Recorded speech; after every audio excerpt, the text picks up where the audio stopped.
Sonic the Hedgehog, a beloved mascot from our childhood. I'm sure that most of us who grew up during the 16-bit console wars have fond memories of the original titles for the Genesis, but the years have not been the kindest to Sega's Blue Speedster. With each new console generation and the release of one substandard game after another, Sonic's reputation seems to get more and more tarnished. He went from being able to do no wrong during the Genesis era to consistently striking out with his later releases. Except that that's not entirely true. While the majority of the Hedgehog's initial offerings are considered to be timeless classics, there actually was one that wasn't as loved by fans or critics, and that's the topic of today's case: Sonic 3D Blast. Sonic 3D Blast was released in 1996, making it a very late entry in the Genesis library. While the majority of Sonic's 16-bit output was traditional side-scrolling platformers, 3D Blast, much like the title indicates, is a top-down 3D-esque puzzle platformer. Further, unlike the majority of the Sonic catalog during this time period, 3D Blast was not developed by Sega, but by Traveler's Tales. Yes, the same Traveler's Tales that would go on to make millions via the countless LEGO cash cows that flooded the market in the last decade. The Traveler's Tales logo leads into a really cool animated intro, accompanied with an excellent piece of music.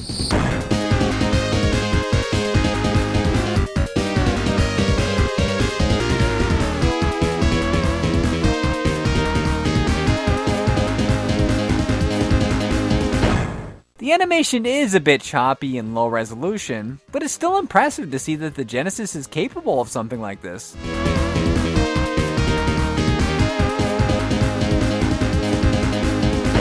Sticking with the status quo of previous stories in the series, the plot of 3D Blast has Robotnik up to no good as usual. The Fiend has a plan to turn the peaceful Flickies into robots in order to use them to search for the precious Chaos Emeralds. With the emeralds in hand, the villain will have the necessary power to take over the world!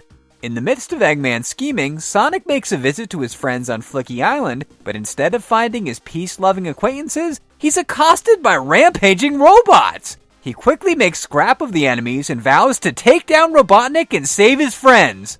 With the Flickies in tow, the Hedgehog jumps into one of the big rings and sets out on his quest. As Green Grove Zone pops up, we see that this isn't our ordinary Sonic adventure. There are elements that are carried over, such as the rings, the loops, and most of the power-ups, but overall, 3D Blast is radically different from its peers of the time. The average Sonic level prior to 3D Blast was very linear. The player could go up or go down, but no matter which route is taken, it's mostly just a straight path to the goal. The goal in 3D Blast is always in the same location, however the Hedgehog has to travel all over the map, taking warp rings and spinning through obstructions to get to the next area. 3D Blast even had bounce pads way before Sonic Boom battered gamers' souls across the globe. I don't know if that's a good thing or not, but hey, at least there is an annoying character voiceover every 5 seconds, so that's a plus. Another plus is that the controls are very similar to other Sonic games and very simple. A and C are both used for jumping, and holding and releasing B performs a spin dash. It couldn't be any easier, which is good since it provides a comfort level to help veteran Sonic fans feel right at home. Due to this and other series carryovers, it doesn't take that long to get used to 3D Blast's faux 3D landscape, so the player can jump right in with the business at hand. As addressed in the intro cutscene, the main purpose of each section is to de-roboticize all the Flickies and use them to progress to the big ring that marks the exit.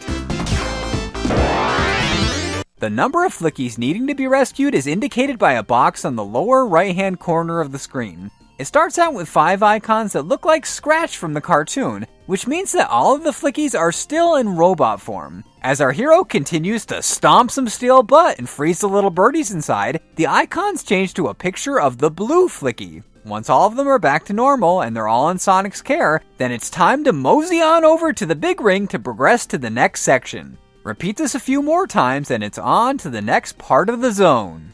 This is obviously easier said than done. The Flickies, as mentioned earlier, are small defenseless birds, meaning that they can't fight back like Tails can in Sonic 2. They can't be killed, fortunately, but it can still be a real pain in the ass to make it to the goal with all of them on board. Each stage is filled to the brim with obstacles upon obstacles designed to stop the speedster in his tracks. Electrified floors? Check.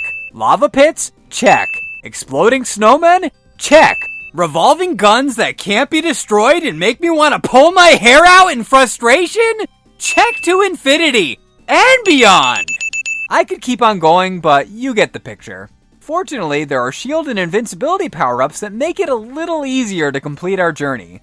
Plus, rescuing the flickies is made worthwhile by the fact that they can be used to obtain hard-to-reach items above the springs, so I guess they're good for something after all. In spite of all the frustrations, I will say that this features some of the most inventive level design in the franchise. Sure, they may be the cliché fire, ice, and spring settings, among others, but the addition of the puzzle elements makes it a rewarding experience. For example, there are parts in Volcano Valley that require the spin dash to escalate to the next leg of the trip, but there weren't any on-screen instructions or a tutorial stating how to get there. I had to figure it out on my own, and I really appreciated having to use some puzzle-solving skills to make it to the exit. Managing to avoid the obstacles and bring the flickies to the goal twice in each zone leads to the third part of the zone and a boss fight with Robotnik. The boss battles are the most aggravating and flawed part of 3D Blast, and the biggest reason for this lies with the game's titular gimmick. 2D fights in the regular titles worked perfectly well. It was easy to tell where Robotnik's weakness was, and hitting that spot was a straightforward task. Not so in 3D Blast. The free-roaming top-down perspective made these battles much harder than they probably should have been. You have to hit the Doctor with laser-sharp precision or else Sonic will take damage. This is made all the more frustrating since the boss fights are considered separate stages, meaning that the ring count from the previous isn't carried over. You have to rely on the limited rings allotted on the boundaries of each section as your only lifeline. If you get hit and the rings disappear, then you better have razor-sharp reflexes or it's a one-way ticket to the grave for Sonic. The final boss is the trickiest of the bunch. Unlike the previous battles, Robotnik takes on multiple forms, with the villain firing various projectiles and flames around the screen. Fortunately for our hero, each form has the same vulnerable spot, its arms. Take them out by hitting the flashing blue section on each one, and that's all she wrote for Robotnik. Sonic and the flickies flee to safety, but as it turns out, the mustache madman has a secret weapon up his sleeve. He says farewell to the Hedgehog and the credits roll. Despite the ominous final words, peace has finally been restored to...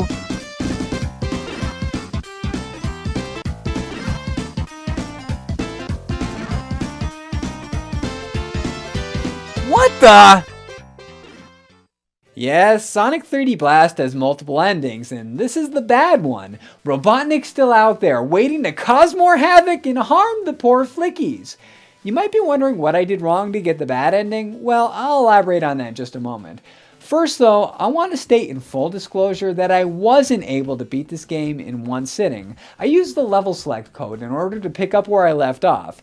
I did this mainly for time purposes, but also because I was never able to get it continued during my entire capture session.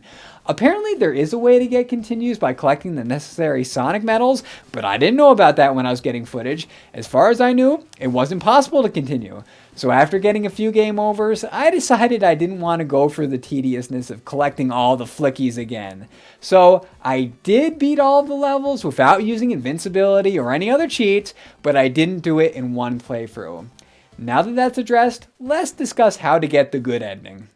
A clue to get the good ending is provided in that try again image. Robotnik tossing the 7 Chaos Emeralds. To access the real final battle, the 7 Chaos Emeralds have to be obtained. This is done by finishing the 7 bonus sections, which are accessed by giving 50 rings to Tails or Knuckles. The objective of each bonus section is simple. Collect 50, 100, and finally 150 rings in order to get the Chaos Emerald at the end. The bonus areas start out fairly simple, with minimal spikes to maneuver around, but as it progresses to the final ones, it becomes a total chaotic mess. I mean, just look at this!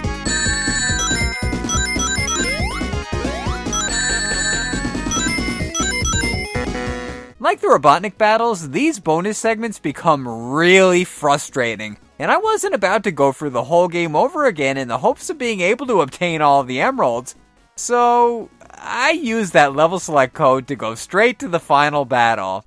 The real final fight is twice as chaotic, with even more additional forms. All it takes is one hit to complete each segment, but in order to get that hit, Sonic has to dodge lasers, missiles, giant metal hands, and other weapons to get the proper victory. Not only that, but the entire cycle has to be done twice, and the only rings that are available as protection are the ones at the very beginning. It's ridiculous, and I was almost tempted to give up. But I persevered and put the bastard to rest indefinitely. With Robotnik finally defeated and the Flickies back in their peaceful village, Sonic says farewell to his friends. The credits scroll once again, only there's no Robotnik surprise waiting at the conclusion. With that, we close the book on Sonic 3D Blast. For real this time. Sonic 3D Blast certainly sticks out from its Genesis siblings and has received its share of critical reviews over the years. Is it possible that 3D Blast set the precedent for all of the future mediocre entries in the series to come? Let's race over to the breakdown to find out! Sega had a winning formula in the 2D platformers that made Sonic a star, but I guess they've never heard of the old saying, if it ain't broke, don't fix it. Everything up to and including Sonic and Knuckles was platforming perfection. This, on the other hand, is more of a failed experiment. First of all, this really isn't 3D. It's mostly 2D with some 3D elements tossed in. The title isn't completely false advertising, but a full-on 3D Sonic title was still a couple years away. As for the gameplay itself, the addition of the Flickies is a nice attempt to keep the formula from getting stale, but it's also one of 3D Blast's biggest drawbacks. These guys aren't Tails. They can't fend for themselves, and keeping them safe can be a huge hassle. Another cause of aggravation is the boss fights. They just don't work that well in this format. I can say with 100% certainty that most of my deaths were due to them. They really could have used a little extra polish to smooth out the hit detection issues, but I suppose they're not as bad as this bastard. I hope you burn in robot hell, you rotten SOB! Anyway, Sonic 3D Blast is not the worst product with the Sonic name slapped on it, but it has a lot of flaws that hold it back from being great.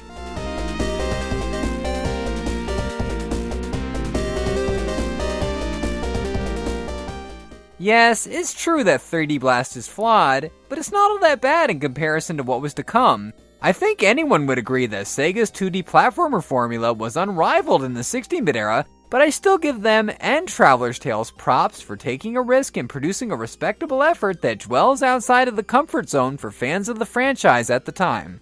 In spite of not being a true 3D experience, the overall presentation is solid. The sprites and environments are well designed, and the puzzle-solving aspects really made my capture session enjoyable.